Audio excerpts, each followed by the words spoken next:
good morning, and welcome to the final edition of To The Point for the week. Thank you to those of you joining us on the GBN Television Facebook page, those of you on the website www.gbn.gd, those of you watching on GBN channel 7, 11, and 20, and those of you listening on Classic 105 Hot 98. Always a pleasure being in your presence. This morning we have joining us virtually officials from the Ministry of Health and the General Hospital. We're going to get into some of the updates as it relates to the COVID-19 pandemic and our efforts here in Grenada, as well as the resumption of visitation at the General Hospital. I have joining us virtually this morning is Chief Medical Officer in the Ministry of Health, Dr. Francis Martin, a familiar face here on the program, as well as Director of Hospital Services at the General Hospital, Dr. Carol McIntosh, and the Medical Director at the facility, Dr. Tyhiesia Donald. Good morning, ladies and gentlemen. Good morning. And thank you once again for joining us. We are going to start with Dr. Martin. Before we get into the information on the General Hospital, let's start with Dr. Martin as it relates to the updates of Grenada's COVID-19 fight. What can you tell us about the people who have been confirmed positive cases and some of the latest information as it relates to the ministry's efforts in battling the pandemic? Okay, thank you. Good morning, and good morning to the listening and viewing public as well. Our COVID response continues to move along with no variation from our initial structure or initial plan. We're continuing the work that we have done. To date, we believe that there is good containment of COVID. We believe that from our epidemiological investigations, that there is no widespread community transmission of COVID at the moment. We still have a total confirmed case of 23. Most of our cases, more than 80% of our cases, were mild. We had just a few admissions to the hospital, all of which have been successfully discharged with no deaths, and have not had to use mechanical ventilators for any of them. We are on the cusp of being able to declare all recovered. In a matter of days, we will be able to know for sure that we have all our cases have recovered. The most urgent pressing matters at the moment is that of quarantine, and in particular quarantining of our returning nationals and other future persons that are going to come through our shows based on our limited access at our ports. So this is a huge part of the plan going forward, methods and methodologies for quarantining, and also in preparation for the possibility of a surge, meaning the possibility of increased cases as we begin to relax and as we begin to consider opening our borders. We have put in place a very strong structure for community contact tracing by using persons within the community and volunteers within the community for contact tracing in the event that it's necessary. And as I said, this may become necessary if there is a surge or as we see lots of cases going forward. So the important matter going forward is for us to focus on what we call mitigation and containment. In other words, our program has to be ready to mitigate the effect of cases and to contain them as much as possible. To do so, we're encouraging the public to keep following the guidelines and the rules that we have suggested and recommended to them. We continue to advise people to use good hand and face hygiene and the use and wearing of masks as necessary. I understand earlier today that there was some call by some persons on a program requiring and asking for exemptions for the wearing of masks. I want to categorically say that there is really no contraindication to wearing of masks, and persons must not try to find reasons for not wearing a mask. There are different masks and there are different fitted masks, and persons can get a mask that is conducive for their use. And so I want to encourage our medical fraternity out there to be very vigilant, because people are going to come to you with other ideas and find ways to circumvent the wearing of masks. And we also have to be careful of this. Once we get COVID under control, the world is going to get back to a situation where masks may not become necessary. But at the moment, we don't know enough to advise people not to wear masks. So this is my few words to begin the program, and I look forward to the questions that may emanate from it. Right. I'm sure the viewers and listeners would have questions, so we'll just go into the facility, the General Hospital. Earlier this week, it was announced that visitation would resume, but there are strict rules and regulations that need to be followed. Dr. McIntosh, Dr. Donald, any one of you can share with us on what those rules are that visitors need to remember and keep in mind if and when they do visit the facility. Okay, well, thank you. Thank you once again for having us. And before starting, I'm glad Dr. Martin pointed out what is going on here in Grenada, that we recognize that COVID-19, the pandemic, is a pandemic and it's worldwide. So it's affecting us and the world. And so all that we're doing is to try to make sure that we stay healthy and to keep ourselves safe, and especially us in the hospital and the health services, making sure that patients that are present to us stay safe and healthy and be able to survive. So I will talk more about this, the hospital portion of it, and Dr. Donald will talk more about the medical services in the sense of outpatient clinics as well as visitation. We are resuming it. I must say, though, hospital and health services never stopped.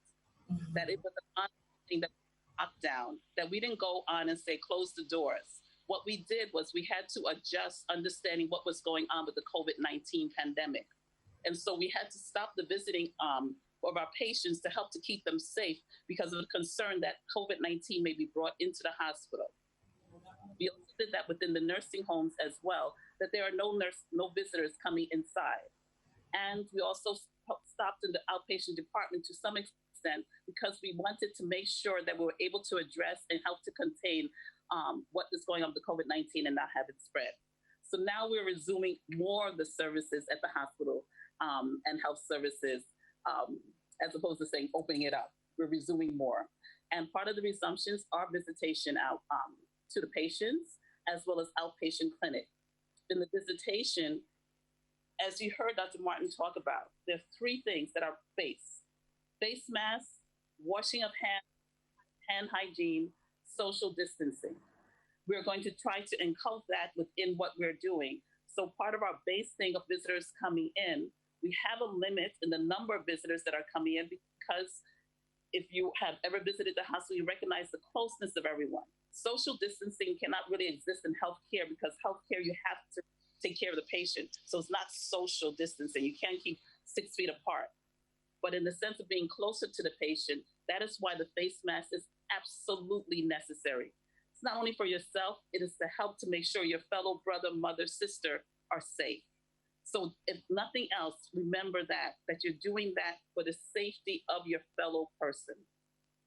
Upon entering, we ask mandatory, the minute you step into any health services, face masks. We have at the door, and it's one entrance into the hospital where our security will assist you, and they do the infrared temperature to check your temperature. We also have a sink that's present with the disinfectant as well for you to wash your hands prior to entering into the hospital and into the ward. And this is for everyone. It's not just for visitors. It's for our staff, doctors, nurses, etc., including myself. I walk in, I get my temperature checked each and every time I walk in. I make sure I hand sanitize. So that's the base thing, to at least start with the protection of coming in for visiting, to come in to see your relative that's inside the hospital, and to make sure that your relative who is trying to recover from whatever illness it is, this is not isolation ward of COVID-19, whatever illness that they have, to make sure that we help to maintain that and maintain safety. Dr. Donald, once they enter, what happens? So once they enter, we keep in mind that we're trying to maintain social distancing on our wards. Now, the setup for General Hospital is that each section has a total of 6 beds. So in order to try to adhere to our social distancing, we recommended that each cubicle should have a maximum of 3 visitors at any given time. In terms of our visitors per patient, now each patient has what we call a next of kin. Your next of kin is a person who takes responsibility for making decisions related to your medical care. So in terms of the persons allowed to visit, we have 2 persons per patient at a given time, and that includes next of kin and 1 other person. In other words, at any given time, a patient should have a visitor, not 2 persons at a time. So if both persons come in at the same time, one would be asked to hold on for a little while until the other finishes that visit. So the ward, because of the different sections, we have like a total of 12 persons visiting each ward at a given time. Of course, we have some exceptions to the rule. So we have our pediatric ward, where, of course, it's very important for the health and, just for the general recovery of children to have their parents around. So on the pediatric ward, we're allowing 1 parent to be with each patient at a given time. Now, because our pediatric department is an open ward structure, we would not want to have too many parents on the ward at a given time. So what we've done is we've decided that we'll try to do at least 5 parents at a time, so that 5 parents could stay with their kids and then they could go out, another person could come in, but no more than 5 persons at a time, plus the patients, to avoid overcrowding on our wards. Of course, especially for the kids, they're more vulnerable. They're the ones who are highly, pick up infections very quickly, very easily. We want to make sure we protect them. In areas like our intensive care unit and our neonatal intensive care unit, now, again, for our newborn babies or premature babies, it's important for recovery that parents are around. So we are allowing parents to visit and spend the day with their babies to help in the whole process of recovery. However, again, our unit is a small unit, and we don't want to have too many persons at a given time within that unit. So again, we've decided that a good enough number would be 3 parents in our unit at a time. So with these 3 parents, they visit, and if daddy comes or mommy comes, they just switch around, but no more than 3 at a given time. In the case of intensive care units, now intensive care unit, again, is a very critical area. Persons there are very, very, very ill. And of course, family members are generally very worried about them and want to be by their side. And that's the area where, again, we have a little bit of what we call a little bit of a compromise, where we would allow persons to visit, again, 1 at a time, because persons in that unit are critically ill, and sometimes recovery is, it could be a bit of a difficult situation for the family and for the patient. So we allow 1 person to visit per patient per moment. So that's the general, setup in terms of visitations. I mean, our other hospitals have different arrangements. For example, Princess Alice Hospital, they have about 6 visitors on their ward at a time, and they too respect the same rules that we respect here. They want to ensure that they maintain their social distancing, and so just so that we have to minimize spread of the COVID virus. Yeah. Yes. Go ahead. No, go ahead. Now, the medical services is a lot. So we have our lab services. So again, medical services never stopped. It just never stopped. I mean, we kept going right through the whole COVID situation. And in our lab, what has happened now, of course, we kind of almost back to the normal scheduling. But again, we're trying to let the public know, they must know that within our waiting area, we really shouldn't have more than 6 persons waiting at a given time to have their lab tests done or to drop off or pick up results. And again, back to what Dr. Martin and Dr. McIntosh said, social distancing, hand sanitizing on entry. Yeah, that must be kept in mind. In terms of our radiology services, now, prior to COVID, we always had ultrasound by appointment. X-rays, you could have walked in to do X-rays. But now we're advocating also for appointments for both X-ray and ultrasound. So persons can call the department, set up your appointment, and then you have your service, done. In terms of our outpatient clinics, which is the area of concern, because a lot of persons were not able to access their clinic during the lockdown. However, all persons who needed to be seen urgently, they were allowed to come in, and we did attend to them. Now, we want to start with the new norm. So the new norm for our outpatient clinic is that of setting appointments. So it's not like the appointments from before where we say 9 o'clock and, 20 persons turn up at 9, right? Yes, you know about that. Yes. So we want to do strict appointments. And the idea is to have 20 minutes to half an hour per patient. So it's important that our physicians be at the clinic on time, and our patients also need to be on time. We would not we don't encourage walk-ins. We really want to try to adhere to the appointment schedule. So we would recommend that persons come at least 10 to 15 minutes prior, and that is so they could ensure their registration, check up vital signs, sanitize your hands, get your temperature checked. So we really would like persons to really try to be on time. So this one is English time, not American time, not Grenadian time. Yeah. So let us try to be on time because really it would help the smooth functioning of our clinics. I mean, we started off on Tuesday, and to be honest, it did run smooth so far. We had some hiccups the first 2 days, but since then we've been kind of smoothing it out, and we're doing pretty well with the appointment system. I think the patients enjoy it too because they don't have to wait too long. They come, they get seen, and they leave. Yes? What's the number to call to make the appointments? So you call 440-2051 and you ask for medical records department. Medical records, okay. You alluded to it earlier, Dr. Donald, in relation to rules and regulations at Princess Alice and Royal Hospitals. Do they also have to go through the temperature checks and so on at both facilities? Yes, they do. Okay.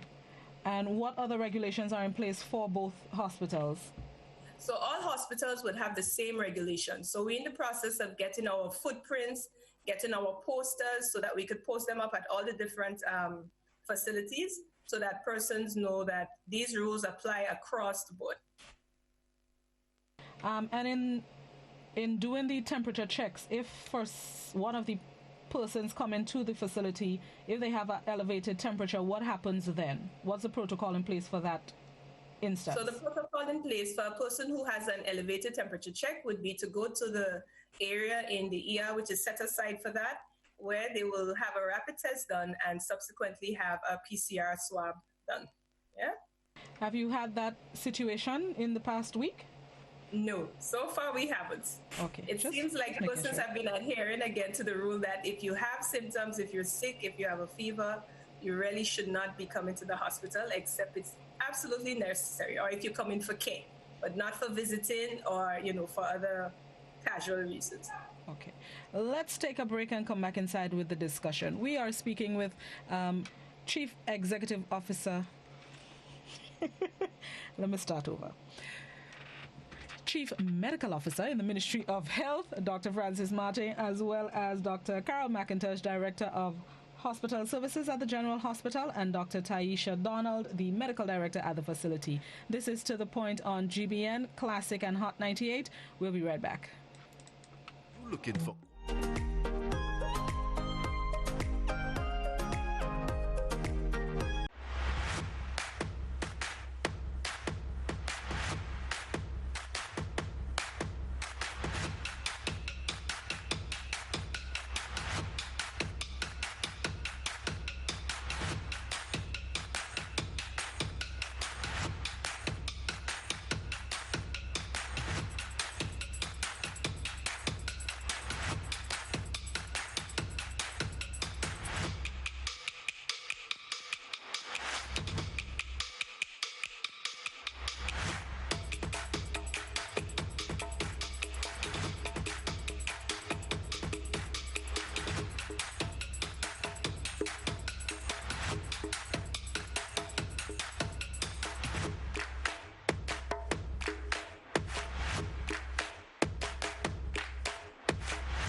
COVID-19 spreads from person to person through the droplets that are produced when someone coughs or sneezes, which makes it easy to spread between people in close contact.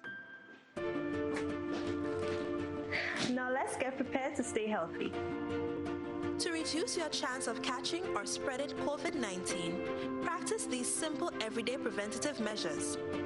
Droplets can also land on surfaces, so ensure that you wash your hands frequently for a minimum of 20 seconds or sing the happy birthday song twice. Avoid touching your face, especially your eyes, nose, and mouth. If soap and water are not readily available, use an alcohol-based hand sanitizer with an alcohol content between 60 and 90%. 70% is ideal. When you cough or sneeze, cover your nose and mouth with a flexed elbow or a tissue. Dispose of the tissue immediately and then wash your hands. If you notice someone has a fever and cough or other symptoms of respiratory illness, avoid close contact when possible. Let's all do our part to ensure that each and every Grenadian remains healthy. Our health is our collective responsibility.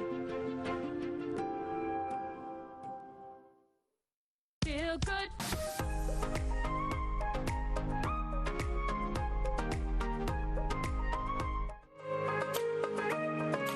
Welcome back to The Point. We are speaking with Chief Medical Officer in the Ministry of Health, Dr. Francis Martin, Director of Hospital Services at the General Hospital, Dr. Carol McIntosh, and Medical Director at the General Hospital, Dr. Tyhiesia Donald.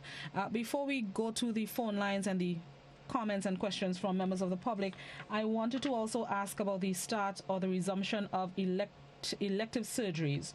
Can you give us an idea as to when that would start, as well as an update on oncology services? So the resumption of elective surgeries will take place the 15th of June.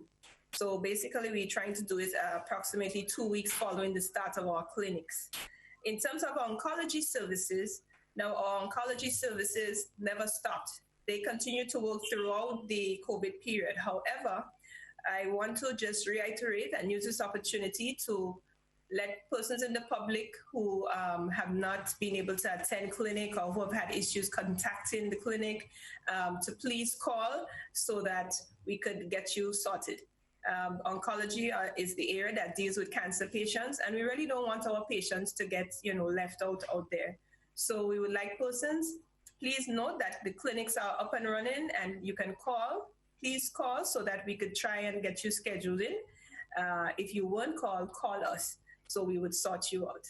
In terms of the surgeries, again, persons, we try to do a review of our patients and see the ones who are like high priority. But again, persons who have not been called and need to get seen, again, please call us at 440-2051 and we could do extension 41003, which is medical records.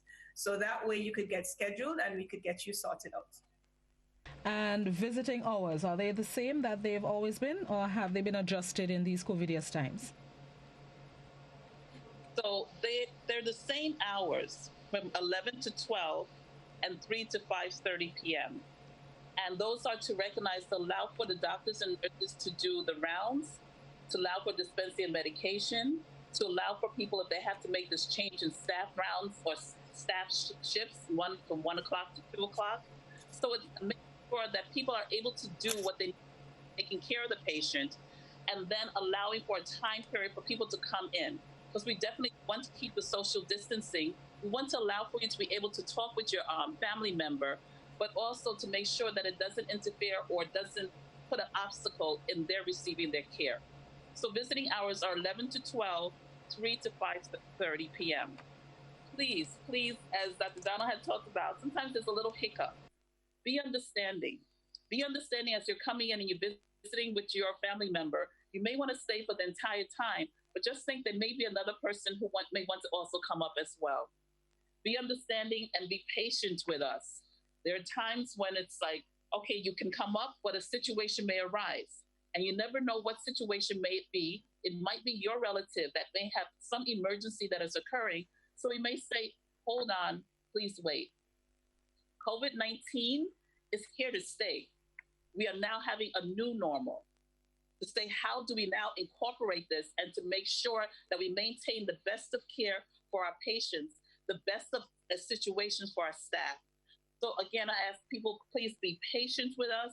When you call in, there are times now, because everyone's going to want to call in, the phones may be ringing and ringing, call back. Don't get yourself worked out. Let us be thankful for the fact that Grenada had no deaths, that we can talk about maximum 5 people were admitted and taken care of well without requiring ventilation, and that we were also able to still continue to take care of our patients who are here, despite the low resources, despite the fact that we are Little Grenada. Let's be thankful for that. And let's talk about, well, I am happy for that. It's okay. I can sit a little 5 minutes and wait. It's okay. I can wear the face mask because, we're moving forward. We are here. All right, let's now open the phone lines for our viewers and listeners who may want to pose their questions or make comments, queries, questions, concerns to our guests. 435-2041, that's the landline number. You can also send a message to the WhatsApp, 435-2041, but please only written messages on the WhatsApp. No voice or video calls, no links, pictures, videos, no voice notes, only typed messages, please. You can also pose your questions, comments, queries, concerns on the GBN Television Facebook page. Let's take our first caller. Good morning. Morning, Blossom. How are you? I'm good. Sorry. Morning to your guests. To the 2 doctors that is there, I want them to explain something for me. They say that the virus started in China, and this is what mainstream media said. It started in China in some meat market. I would like to know how the virus transmitted from animal to human. I would like the doctors to explain that for me, and I would like to know what medication will be administered. What medication does you guys administer to your patient? I'd like to know that. Thank you. I'm sitting behind the scene listening to you guys. Thank you. Thank you, caller. Dr. Martin, I think that would be for you. Well, I will take the first half, and Dr. Donald has to take the medication part of things. The question the caller asked is one of those things in life. You see, the virus is called an RNA virus, or as opposed to a DNA virus. In the life that we live right now, viruses, they change their morphology, they change the way they behave, they mutate, and the word we use is mutate, meaning it changes its structure, it changes its shape. That's the nature of how viruses do. And that, you have to ask God to explain that one, because I don't know, that's how viruses behave. It so happened that from the science that we know so far, the virus mutate or changed so much that it has now gotten the ability to infect humans. This is not the first time in life this has happened. Ebola was one of them. There are times, chikungunya and all of them, those are viruses that have changed their structure, change how their genetic makeup are over time, and because of that, they became able to infect humans. This is as simple as I can say it. I don't know the detailed scientific virological explanation for it, but that is as simple as I know, and that's as much as I can say. Thank you. Dr. Donald, medication for COVID-19 patients? So first, let's say that we had 5 patients admitted. They all recovered. None required mechanical ventilation. So the medication plan, the protocol we used was a combination of azithromycin with hydroxychloroquine, zinc, vitamin C, and clexane. Those were the drugs we used for our patients, added to their regular drugs for their underlying conditions. I have seen reports of concerns with the use of hydroxychloroquine. Do we have those concerns here in Grenada as well? No, we don't. This is what our 5 patients used. None of them displayed any of these side effects. None of them, nobody died. So all of our patients recovered very well. None required mechanical ventilation.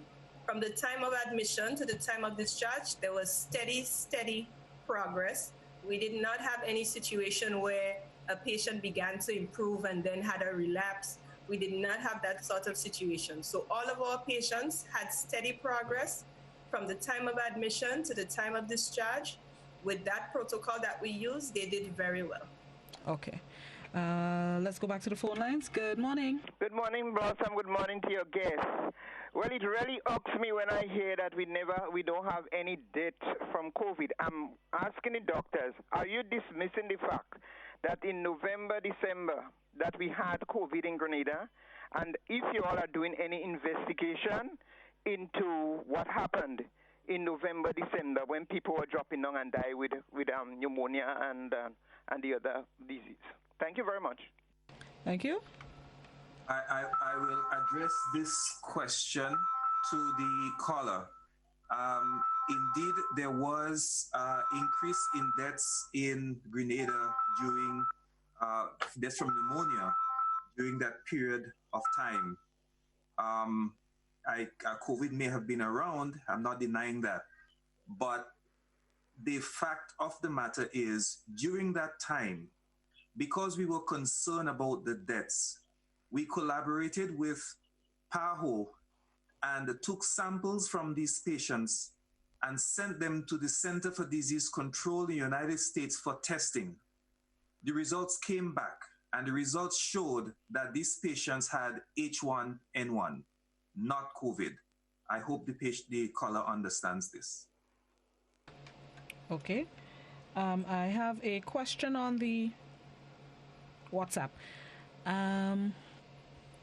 Can your guests say whether people returning once borders open who are not Grenadian citizens but reside here in their own home can self-isolate at home after airport testing, or will they have to go to a mandatory government quarantine facility? If so, will they have to pay a fee, and how much would that be for the 14 days?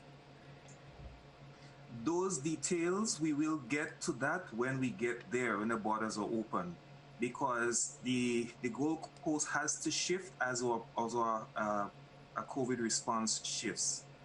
When we started COVID response, the quarantine arrangement was different to the one that we have right now. And I believe the quarantine requirements are also going to change as the borders open.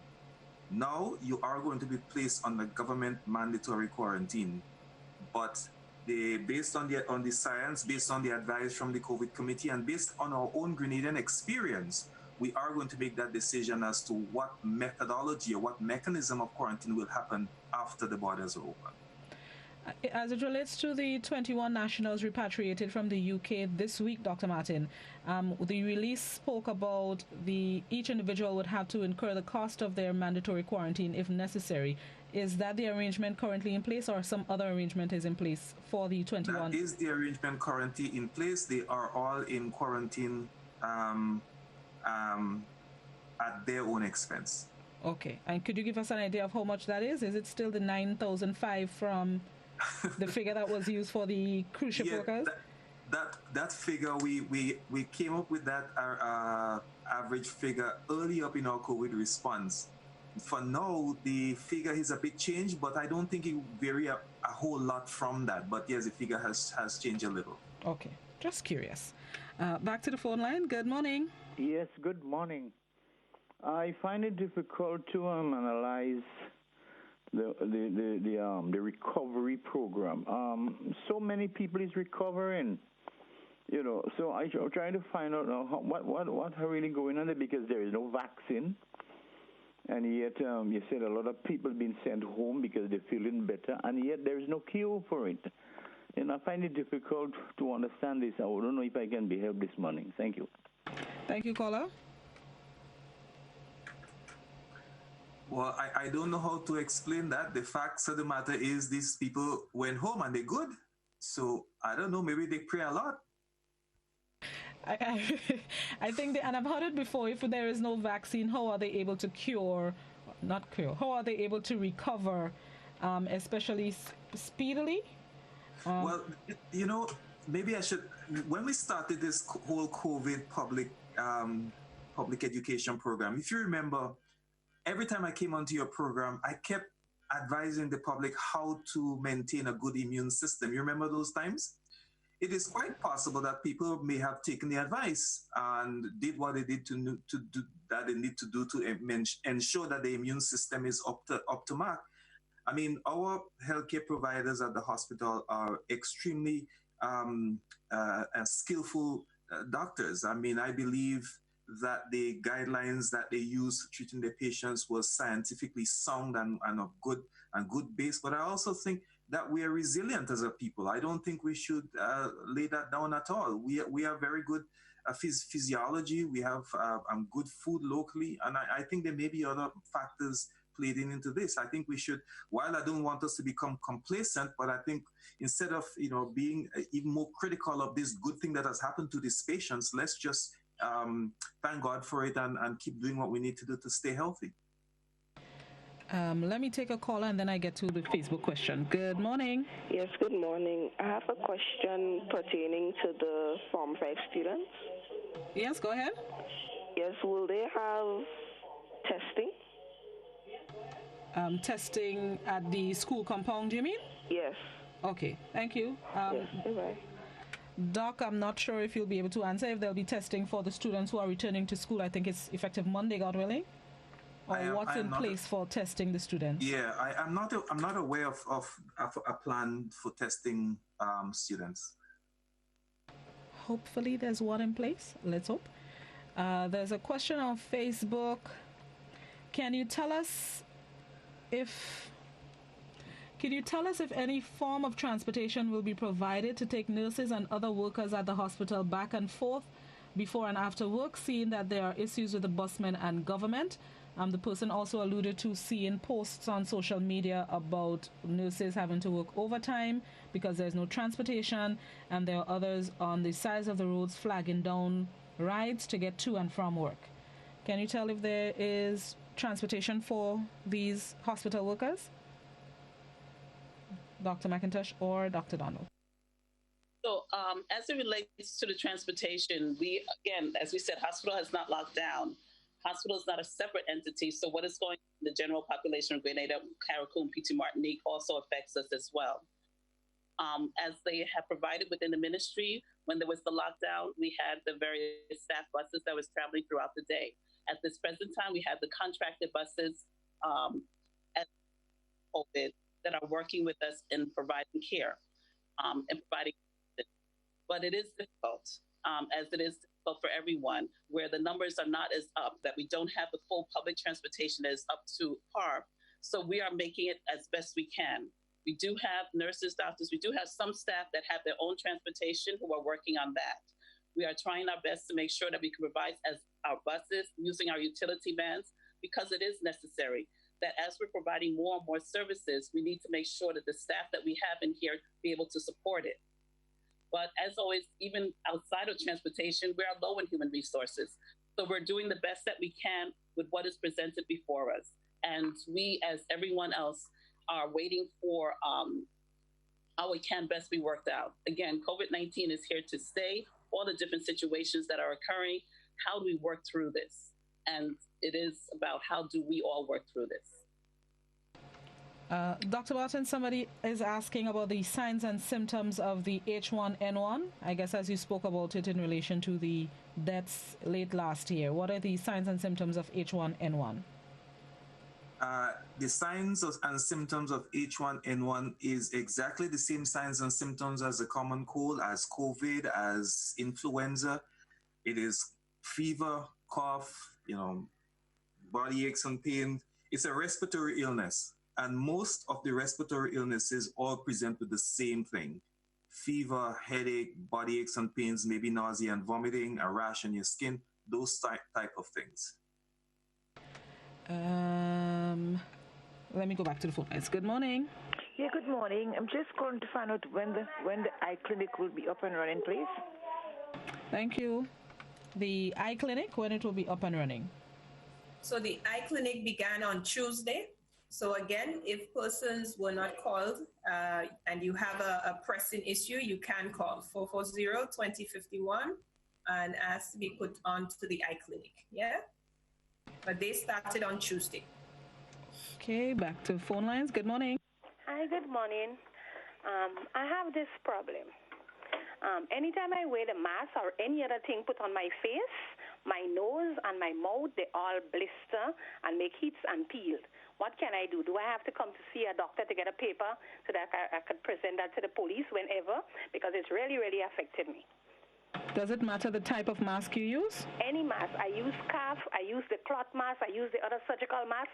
Anything I cover my nose and my face with, because I suffer with allergies and so on and them kind of thing, it affects me. Real bad. Thank you, caller. Any advice for the caller?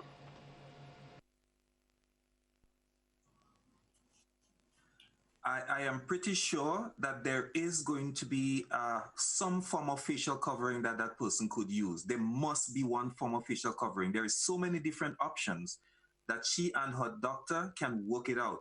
If she wants, she can go ahead and do an allergy testing if she wants. If she wishes, she can do an allergy testing to see which material she's allergic to and which she's not allergic to. And whichever one she's not allergic to, she can use that. But that caller, the fact that that caller is saying that she has allergy problems, that means she herself is at risk of COVID, very, very high risk. So she needs to be careful and use that to say, well, listen, if I'm a person that has allergies, maybe I should be more careful and try to find a mask that actually works for me. Somebody is asking about, there's a friend, hold on, let me read it how they have it. I have a normal friend, and because of the lockdown, she's having breakdowns. Plus, I have heard of the same happening to other people in the same situation. What advice can you give for the people who are not able to mentally cope with being on lockdown? I mean, I know you're not psychologists, but any advice that you can provide? Well, go ahead. I was going to say, I believe that there's a call, and I don't have the number on, and once I get it, I will pass it on. Through the Ministry of Social Development, they do have the call in for people to be able to manage psychologically.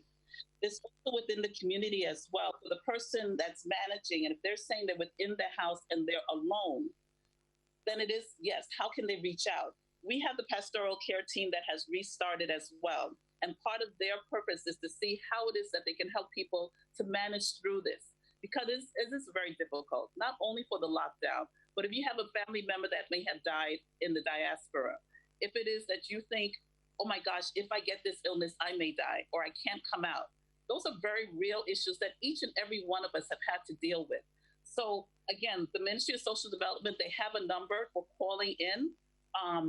If it is not, and the person can try to just reach out to their local clinic to then see if they can reach out to someone that can come to visit with them to talk about it, but they can talk on the phone. If they are part of a church or another religious organization, to see if they can reach out to them so that they can have one-on-one discussion on how to manage. But it's a very much understandable, and people need to understand that it is okay to feel anxious, to be angry, to be sad, to be worried about what is going to happen to me and how I work through this. All right, let me go back to the phone lines. Good morning. Okay, good morning. Just one more question. In pertinence to the pediatric and psychiatric treatments, what would be the status for them? In relation to if the services are currently ongoing? What would be the testing? The testing, I'm trying to understand to make sure they understand. Okay, so what would be the testing forum for them? Would they be testing every visit? Oh, you mean for visitors who come to the wards, if they'll be tested? Yes. Okay, thank you. The person was at, yes, go ahead. So in terms of the patients with mental illness, all patients admitted or who will go to the Mongay psychiatric unit, they would all receive tests prior to entering that facility. So that's an ongoing protocol. We've been doing this during the COVID period, and we continue to do that. So that will continue to happen. In terms of the pediatric department, we're following a protocol for the testing of children. So all children showing signs of COVID, or which could be coughing, runny nose, fever, vomiting, diarrhea, those patients are tested. So we're not testing across the board to everyone who gets admitted, but we have a protocol in place for testing of the patients who are admitted. All right, let's go back to the phone lines. Good morning. Good morning. Morning. Go ahead, please. Yes. Good morning. Yes. So I just wanted to say, if anyone can speak to the nursing staff at the hospital, it's a place for people to come for healing. But some of these nurses, the way they respond to your emergency, it's not welcoming. And all I'm asking is for loving care during this time, because people need help. They need assistance. But to have somebody say, put she over there, and when we get to her, and that's not needed at this time. We need loving care and sensitivity. So if you could just relate that to the nurses, that would be great. Most of them have been helpful, but a majority, I'm not understanding the attitude. Thank you. Thank you, caller. I want to add something before we lose. Somebody asked earlier about a very important issue about psychosocial support. This is a very important aspect of COVID worldwide. Let me add two things. One, for the general public, there is psychosocial support that we give for persons affected by COVID, either through contact tracing or whatever other forms, through the social worker and psychiatrists associated with our COVID team. That is provided by NADMA. NADMA is assisting us in our quarantine facilities now for psychosocial support. So anyone in the public who you think needs some type of psychosocial support, just contact any one of us and we're going to get the psychiatrist and the social worker to afford that help to them. Secondly, in terms of psychosocial support for healthcare workers who themselves have been severely affected by COVID, through a training of PAHO has collaborated with our island and have identified 2 focal persons on the island who has been retained to provide psychosocial support for healthcare workers, and that's going to be ongoing very, very soon. So thank you very much for that question, because the public needs to know that. As it relates to, and I apologize on behalf of us here at the health services if there is at any point, and it does happen, we've had to be realistic, times that people come in and will have someone say something that they're saying, look, I'm ill, I'm in need, understand. And we apologize for the fact of this may not have been the correct way to address the person, and we understand that. What we do ask is that when it does occur, is to let us know so that we can take the time to talk to that individual and say, and ask them to be aware of, because sometimes people are not aware that the way you're saying, you may think that I'm just being good. And sometimes it can be flipped. Sometimes it can be short. And it may be because you're thinking about this, that, and the other, but forgetting that the person who's in front of you doesn't know about this, that, and the other. They just know me. Right now, I'm in need. And that's where we have to, as health providers, it is a constant, and I'm glad Dr. Martin pointed out, we do need the psychological help. We need the support every day that are ill. And you have to keep saying at a certain point to manage. We commend our doctors and nurses and housekeeping and laundry because, first of all, it's fearful. The fear that people felt in the community was the fear that was also felt in the hospital. Someone's not sure. And they had to get past their own understanding. Yes, we take our oath, but we cannot be not mindful of the fact that we too can be scared. We too are all human. So again, I apologize to the caller about the experience that she had. We are here. Myself, Dr. Donald, are easily available as well if it is to come, and Sister Martin Charles, who's our Director of Nursing, to come up at that point and say, look, this is what happened. Can you address it? And we do address it immediately. And we address it in the sense of talking to the person directly. But I'm glad that she also said that it is not all. Please do not let that be a deterrent to coming into the hospital. It is not all. and people are trying, and we are all trying our best to provide the best face forward. But there are times that sometimes we fall short. Dr. McIntosh, there are two people who have expressed, should I say, concern with your use of the phrase COVID is here to stay. And they are asking, why that's the phrase that you're using, and is there hope for it to be eradicated? Yes. Well, again, I'm not talking about eradicating. I'm talking about hope. I would say my faith tells me, yes, there is hope. When a person was like, question, why are we getting better? Because we are able to. When I say COVID is here today, as Dr. Martin had talked about, this is a virus. We talk about the flu season coming every year. It keeps coming. And it's not because we're talking as if COVID, tomorrow we're not going to have COVID-19 again. It is how we understand that this is another disease that has now entered into the health field. And how do we make sure that we manage it?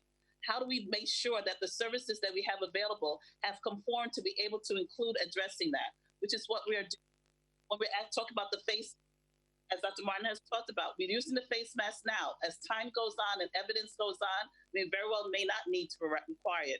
But at this present time, these things are in place. So people are aware of that, and to make sure that you're aware that as you're walking through, this is why we have the limitation. This is why we have social distancing. This is why we have the face mask, because there is a new disease in here that is present and needs to be addressed. Sorry, go ahead. Just one comment. Back to the whole issue of the face mask. And one of our local designers made a point.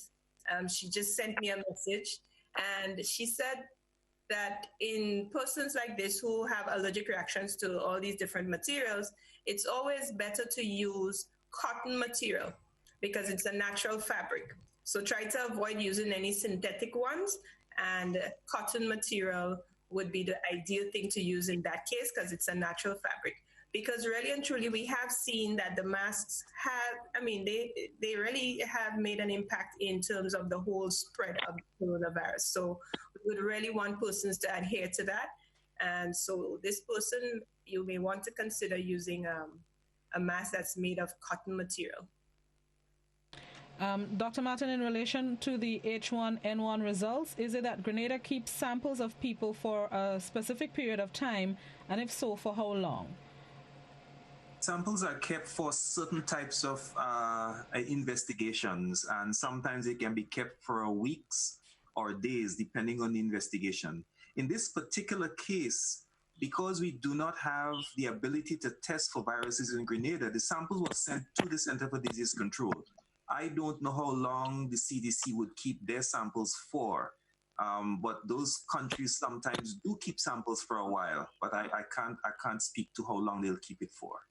So just for my clarification, when it was sent for testing and the results came back, it was H1N1, that was back in December, or they retested it now that they've seen the COVID results? Because I'm just wondering if, because they weren't aware of COVID then, they didn't check for COVID, that's why it came back H1N1, or if they did an updated testing to definitively state it wasn't COVID. No, these labs, when they test, they would if it was COVID, they may not have found COVID, but they would have found a coronavirus, because remember, it's a family of viruses.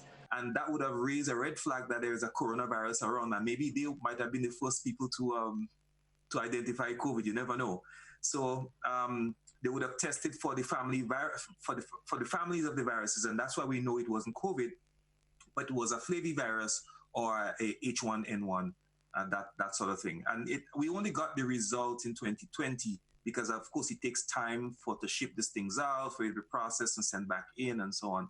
But we did get the results in 2020. Okay, all right. That explains a lot. Thank you very much, ladies and gentlemen. Any final words as we close the program? I want to say one final word, and that's because some of my doctors have been talking to me this morning about the wearing of masks. I know we want to enforce the wearing of masks as much as possible, and we really want people to wear masks. But like I've said in some of my public education, there is discretion in a lot of things that you do. For example, if a gentleman is driving by himself in his car, he may choose to wear a mask if he wants, but there is no harm if he doesn't want to wear a mask. If someone is jogging in a wide open pasture, there is nobody close to him, he can not wear a mask if that's what it is. I encourage discretion as much as possible, because it can create a little bit of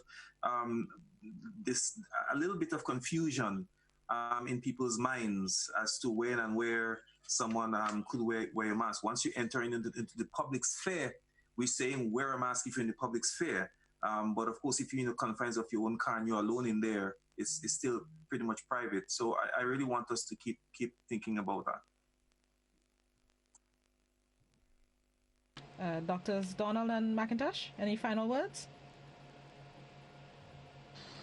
Again, I must commend our hospital and health services, both in the community and the hospital, for going through this trying time and being able to provide the services onward. And, with also people in the general population, really, as you're coming in to visit, as you're coming in to resume like the outpatient services, being conscious of your fellow person and that everyone stay safe and that we stay healthy in this time. And I would just like to end by saying that in terms of our medical services, we really want to, say thank you to the public for bearing with us during this period. Now that we're opening up our clinics, persons who need urgent care and have not been called in, feel free to call so that we could get you sorted. I'll give you some of the key numbers. We have our main number is 440-2051. And I'll give you the extensions of 3 departments because I've heard them raised in this session. So the I ward is 41043 extension. That's the extension. The oncology department is 41062. And our records department is 41003. So please feel free to call. If you have any urgent situation that needs to be addressed, you call and we will try to sort you out, because this is going to be a slow but sure process, because we now have to try to catch up on the few weeks of lockdown. So our clinics would be trying to see the most urgent cases first, and then we do it little by little until we catch up. So thank you to the public for bearing with us, but please feel free to call if you need to be you need to get seen urgently and you have not been called, then please feel free to call us. So thank you. Thank you very much. Dr. Martin, any results we're awaiting? Any pending results? Thankfully, no pending results. Right, we get our results every day. And as of yesterday evening, we still have had no new cases. Good news, that is. Thank you very much. Thank you very much to Doctors Martin, Donald, and McIntosh for being our guests this morning. Stay safe. Have a good weekend. Thank you very much. Same to you. We'd like to thank all 3 doctors for being our guests this morning. Thank you guys so much for tuning in and participating. That's the end of my time for the week. I'll be back with you bright and early Monday, God's willing. Until then, be safe. Do what you need to stay safe. Walk with your hand sanitizers, gloves, wear your masks. Do everything you need to protect yourselves and your loved ones. Joseph is already in the studio and ready for a mid-morning buzz. He'll take you up to midday. Have yourselves a fantastic Friday, a blessed Friday. And like I said, be safe.